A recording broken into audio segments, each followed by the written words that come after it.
Welcome to city news. Congress ప్రభుత్వం ప్రజలకు ఇచ్చిన హామీలను నెరవేర్చే వరకు సిపిఐ-ఎంఎల్ న్యూ డెమోక్రసీ నిరంతరం పోరాడుతూనే ఉంటుందని సిపిఐ-ఎంఎల్ న్యూ డెమోక్రసీ రాష్ట్ర కార్యదర్శి వర్గ సభ్యులు కామ్రేడ్ ఆవునూరి మధు, భారత కార్మిక సంఘాల సమైక్య జిల్లా ప్రధాన కార్యదర్శి జె సీతారామయ్యలు పిలుపునిచ్చారు. ఈ రోజు పాల్వంచలో భారతీయ కార్మిక సంఘాల సమైక్య ఆధ్వర్యంలో నటరాజ్ సెంటర్లో కార్మికులతో ప్రచారం నిర్వహించడం జరిగింది.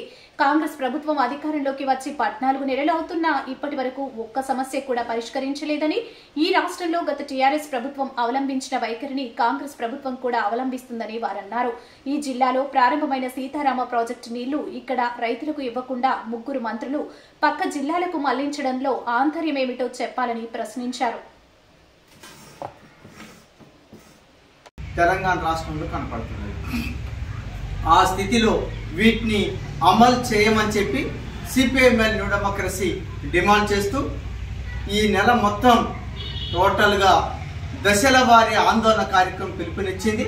ఆ పిలుపులో భాగంగా ఈ నెల 20 తారీఖున చలో హైదరాబాద్ కదిలి రమ్మని చెప్పి తెలంగాణ రాష్ట్ర ప్రజానీకాన్ని, విద్యార్థుల్ని, మేధావుల్ని, రైతాంగాన్ని, మహిళల్ని, కార్మికుల్ని, అన్ని వర్గాల ప్రజానీకాన్ని రేవంత్ రెడ్డి ప్రభుత్వం ఇచ్చిన వాగ్దానాలు ఏవైతే ఉన్నాయో వాటిని అమలు చేస్తావా లేదా అనేట్టు చెప్పి నిలదీయటం కోసం, ప్రశ్నించటం కోసం, వాటన్నిటిని అమలు చేయటం కోసం ఈరోజు ఉద్యమంగా కార్యక్రమం తీసుకుంది. ఆ ఉద్యమ కార్యక్రమంలో భాగంగా రమ్మని చెప్పి పిలుపునిస్తుంది.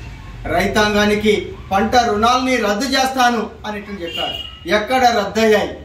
అట్లాగే మొత్తం వృద్ధులు, వితంతులు, వికలాంగులకి 4,000 రూపాయలు పింఛన్ ఇస్తానన్నాడు. ఏమైందని చెప్పి మేము ప్రశ్నిస్తున్నాం. అలాగే ముఖ్యంగా విద్యార్థులు ఎవరైతే ఉన్నారో విద్యా ప్రైవేటీకరణకి పూనుకొని తిరిగి విద్యార్థులకి తీవ్రమైనటువంటి ఒక అన్యాయం చేస్తుండు. విద్యా సమస్యలు పరిష్కరించడంలో ఫెయిల్ అయిపోయిండు ఈ ప్రభుత్వం అని చెప్పి మేము అంటున్నాం. రైతులు పండించిన పంటలకి రైతు భరోసా ఏదైతుందో 15,000 ఇస్తానన్నాడు. 15,000 కాదు, తిరిగి ఈరోజు 5,000 అంటున్నాడు. ఆ 5,000 కూడా అందనటువంటి ఒక స్థితి మనం చూస్తున్నాం.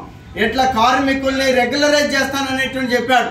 ఇక్కడ సింగరేణిలో లక్షలాది మంది అవుట్ సోర్సింగ్ కార్మికులు, కాంట్రాక్ట్ కార్మికులు ఏవైతున్నాయో వాళ్ళ వేతనాలు పెరగలేదు, వాళ్ళని రెగ్యులరైజ్ చేయలేదు. అందుకోసమే కార్మిక సమస్యల్ని ఎదుర్కొంటున్నారు. ఎట్లా నిరుద్యోగ సమస్య ఏదైతుందో నేను అధికారంలోకి వచ్చిన వెంటనే నిరుద్యోగ సమస్యని పరిష్కరిస్తానన్నట్టు చెప్పాడు. 50,000 కంటే మించి ఉద్యోగాలు ఇవ్వనటువంటి ఒక పరిస్థితి అనేటువంటిది. అట్లా నేను అధికారంలోకి వచ్చిన తర్వాత 100 రోజులలో 6 గ్యారంటీల్ని అమలు చేస్తున్నాను అని చెప్పి ప్రకటించాడు. 100 రోజులు కాదు, 14 నెలలు గడిచిపోయాయి. ఎక్కడ నీ హామీలు అమలయ్యాయి? ఎక్కడ నువ్వు అమలు చేశావు? ఎక్కడ కూడా ఒక్కదాన్ని కూడా సంపూర్ణంగా అమలు చేయనటువంటి ఒక పరిస్థితి ఉన్నది. ఈ స్థితిలో దీనికి వ్యతిరేకంగా మళ్ళీ తిరిగి ప్రజా పోరాటాలతోటి, ఉద్యమాలతోటి ఈ సమస్యల్ని మనం పరిష్కరించుకోగలుగుతామని చెప్పి న్యూ డెమోక్రసీ పార్టీ భావించి ఆందోళనకి పిలుపునిచ్చింది. అట్లాగే 6వ గ్యారంటీని ఇస్తున్నాను, రాష్ట్రంలో ప్రజాస్వామ్యాన్ని కాపాడుతాను, రక్షిస్తాను, అప్రజాస్వామికంగా కేసీఆర్ వ్యవహరిస్తుండు, అక్రమ కేసులు పెడుతున్నాడు, మేధావుల్ని, నక్సలైట్లని ఎన్కౌంటర్లు చేస్తున్నాడు, నా ప్రభుత్వం వస్తే అది జరగదు అని చెప్పి నేను 7వ గ్యారంటీని ఇస్తానన్నట్టు చెప్పి ప్రకటించాడు. ఇక్కడ ఈరోజు ఆచరణలో ఏం జరుగుతున్నది? రాష్ట్ర వ్యాప్తంగా ఎక్కడ చూసినా రోజు రోజుకి బుట్టకప్పు ఎన్కౌంటర్లు తీవ్ర స్థాయిలో పెరిగిపోతున్నాయి. గత కేసీఆర్ ప్రభుత్వాన్ని తలదన్నేటువంటి విధంగా వ్యవహరిస్తున్నాడు, అప్రజాస్వామికంగా వ్యవహరిస్తున్నాడు, రాజ్యాంగం ఉల్లంఘించి వ్యవహరిస్తున్నాడు రేవంత్ రెడ్డి ప్రభుత్వం.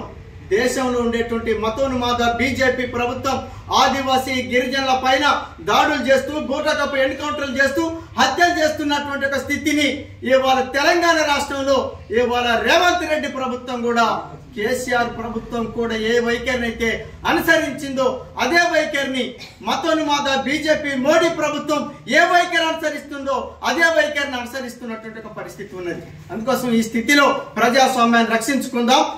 కాంగ్రెస్ ప్రభుత్వం ఇచ్చిన 6 గ్యారంటీల్ని అమలు చేయించే వరకు ఉద్యమిస్తామని చెప్పి పిలుపునిస్తూ ఈరోజు భద్రాద్రి కొత్తగూడెం జిల్లా కమిటీ ఆధ్వర్యంలో ఇక్కడ ఆఫీసులో ప్రెస్ మీట్ నిర్వహించడం జరిగింది. అట్లాగే ముఖ్య కార్యకర్తల సమావేశం కూడా ఈ సందర్భంగా నిర్వహించాం. ఈ కార్యక్రమంలో పాల్గొన్నటువంటి మీడియా మిత్రులకి, ప్రజలకు అందరికీ ముందుగా విప్లవ ధన్యవాదాలు తెలియజేస్తూ మరొకసారి తెలియజేసేది ఏంటంటే 20 తారీఖున రాష్ట్ర వ్యాప్తంగా ఉన్నటువంటి ప్రజలందరూ కదిలి రావాలి.